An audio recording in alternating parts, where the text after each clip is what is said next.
Welcome back to Late Agenda. My guests are psychiatrist and former Australian of the Year, Dr. Patrick McGorry, psychologist Dr. Anthony Kidman, and MP Josh Frydenberg. Pat McGorry, I'll go back to you. We know many of the dollars are going to go to early intervention and then programs to help young people, and obviously through the Headspace program they'll get more dollars to allow them to start many more centres.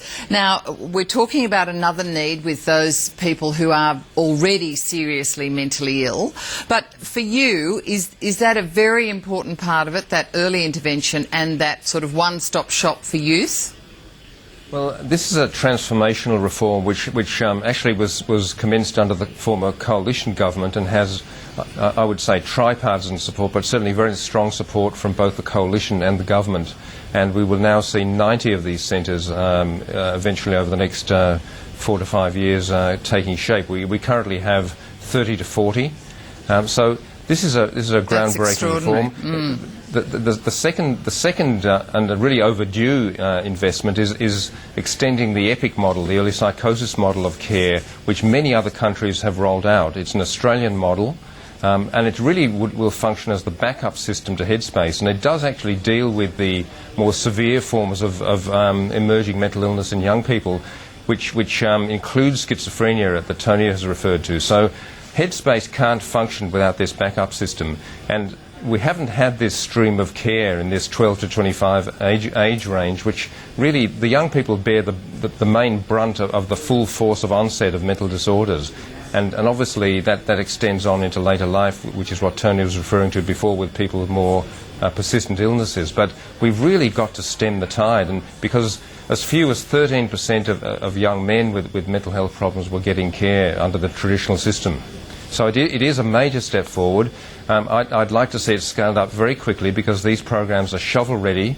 We were able to roll out 30 of these of the Headspace models within a 2 to 3 year period earlier. Yeah. And the EPIC model is absolutely ready to go. I've just come back from Canada, where the province of Ontario already has 30 EPIC-style models. So this is something that can be done very quickly and will make a very big difference to young people around the country. Yeah, Josh Frydenberg, you've, as a non-expert, and I know you're a politician, but you've been pushing for more investment in these one-stop shops and for more intervention and treatments for young people. Do you think the money will be able to be used to scale up, as Pat McGorry is saying that they really want to scale up to? I mean, we absolutely hope so. It's in everybody's interest that this early intervention model gets its best possible chance of success. And as Pat said, the EPIC and the Headspace centres, which were initiatives of the Howard government, are really, really important. Tony Abbott's also spoken about healthcare, mental health beds, 800 new mental health beds, which can go into these EPIC centres. That's a really important part of the answer as well. And we've also talked about a lot of other relevant programs, Helen, in relation to mental health research. All right, but in terms of what the budget has promised and what the government is now putting into play, you must be supportive of it. Look, as I said, it's only $500 million over the forward estimates. That's what concerns us, as well as the cuts to the GPs and to the psychologist visits and so forth. But okay, so where are the greatest needs for you? Look, early intervention's critical. Like I said, mental health care beds are critical. Employment services are absolutely critical. Accommodation services are critical. Into the research area, we can detail lots of different areas of need in this important area of mental health. So I fully support what's been doing on the early intervention. I think that's critical. Yeah.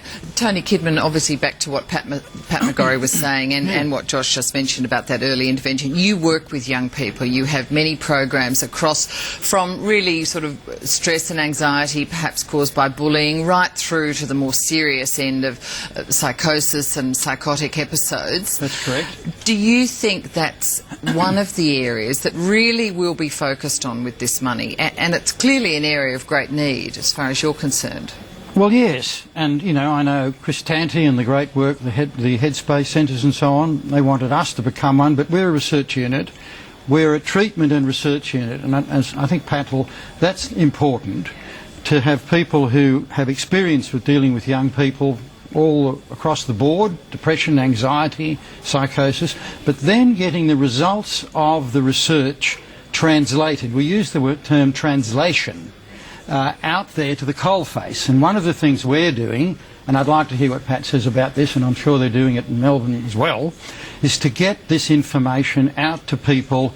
A mental health nurse in a remote country area, they're not going to have, you know, all the sort of fancy support systems that we have in the cities, but to have some document, some manual, a DVD, anything, a good, solid, user-friendly thing that they will be able to read that tells them when an Indigenous person or a person that comes through I shouldn't say that, some person comes through the door suffering from a mental illness, and, you know, says they're hearing voices or whatever, what to do next, to have a handout sheet to give them, to do, to work with them.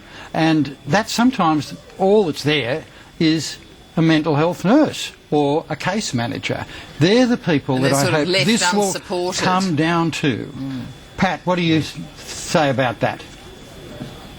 Yeah, well, Tony, thanks for bringing that up, because I think there are new ways to do that, and our whole centre at Origin Youth Health in Melbourne is devoted to the translational task that you mentioned. We have a centre of excellence which produces a whole range of resources like that. But what we think as partners in the new CRC for new technologies in youth mental health is that we must use the new technologies, the internet and other sorts of strategies like that, to help disseminate the new knowledge. And I'd also like to pick up on Josh's great point about mental health research, because it's had a very raw deal in our system of research funding in Australia until right about now. And how are we going to create the new knowledge, evaluate it and disseminate it, especially with these new infrastructures that are so conducive to new learning and new knowledge? We must have stronger support for mental health research in Australia. And I also agree with what Josh says about the need for beds. And I think with the federal government's model in that respect, it's going to require the states to actually address that issue. And I'm really looking to COAG now to see what happens with that, because the beds and the acute care are a vital ingredient as well. Yeah. Josh, did you want to add something to there? Because you didn't have... you obviously want more money put into research to find out why these things happen and to parlay that on to more people. Absolutely. I mean, Australia has a great record in medical research. Not only we produced many Australians of the Years with that sort of background, but 3 Nobel Prize winners.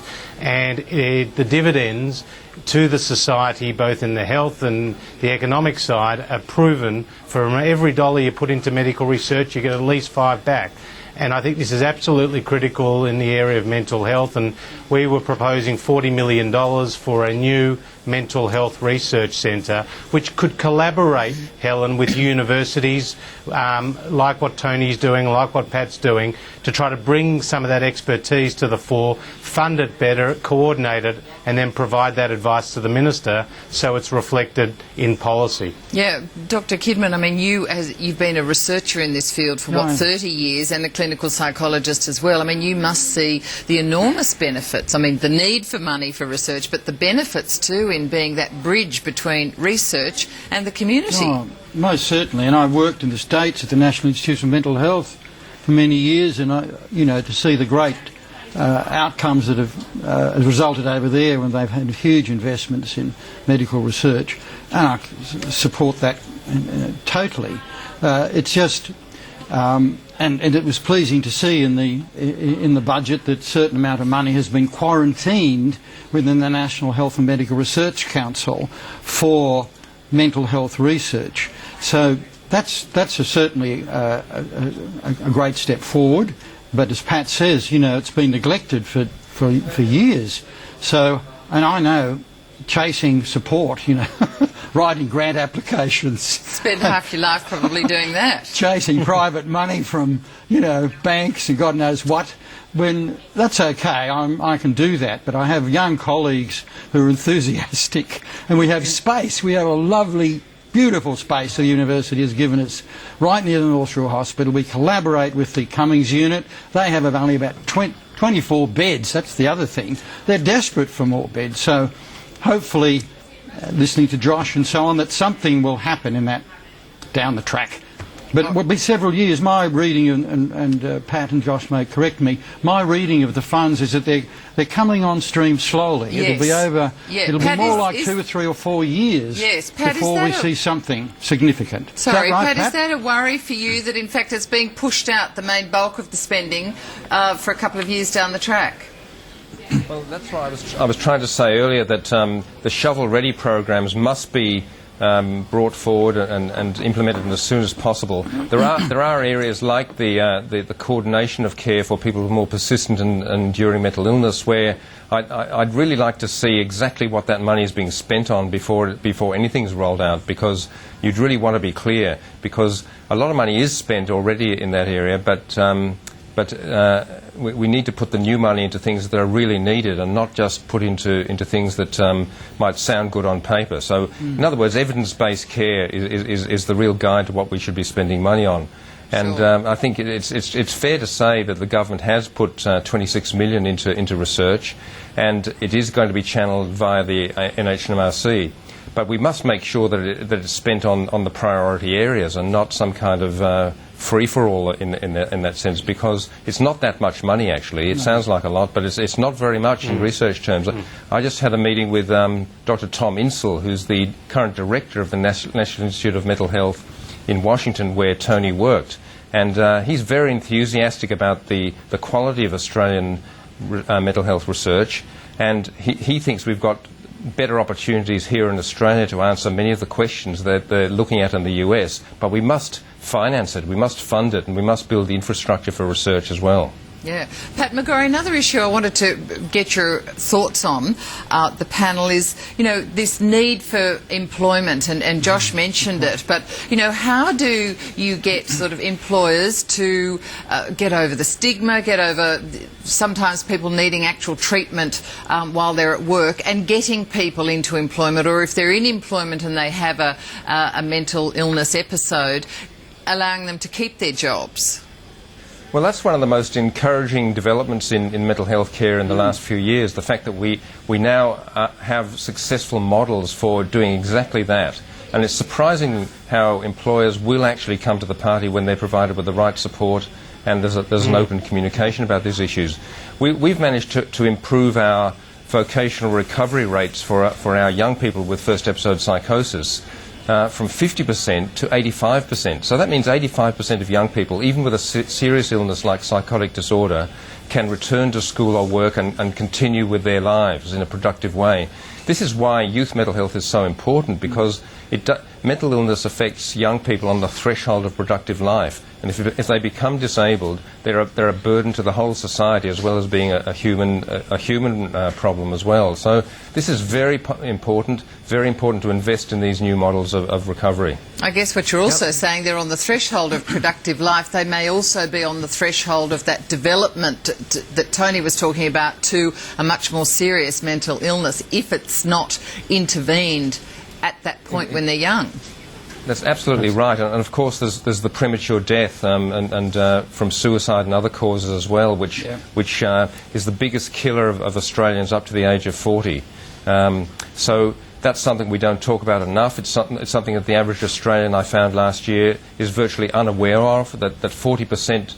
All right, the toll Pat, from suicide is higher. I'm going to just cut you short a little bit, because I just want to get a comment from Tony Kidman about that idea about the change in employment, and then we're going to talk about suicide after the break. But I think it's that's a very important initiative. And see, one of the big problems of people with mental illness, and particularly something like schizophrenia, is the stigma associated with it. There's depression and anxiety, people come and speak about it, whether it's Gallup or whoever. Yeah. But you're not going to get many people talking about that they have schizophrenia. And of course, unfortunately, the media crucifies people and uses the term inappropriately often. And so people then won't seek help because if I get designated as a schizophrenic, or suffering from schizophrenia, I'm a terrible person, I'm a bad person. So I don't want to go into a hospital and have that happen to me. We could talk on and on about that, about the whole issue of stigma and how to destigmatise mental illness. It's a huge problem. I'm sure Pat will agree with that. All right, I'm going to interrupt and say we're going to have a short break, but next, the once taboo subject of suicide. Does it need to come out of the darkness? Stay with us.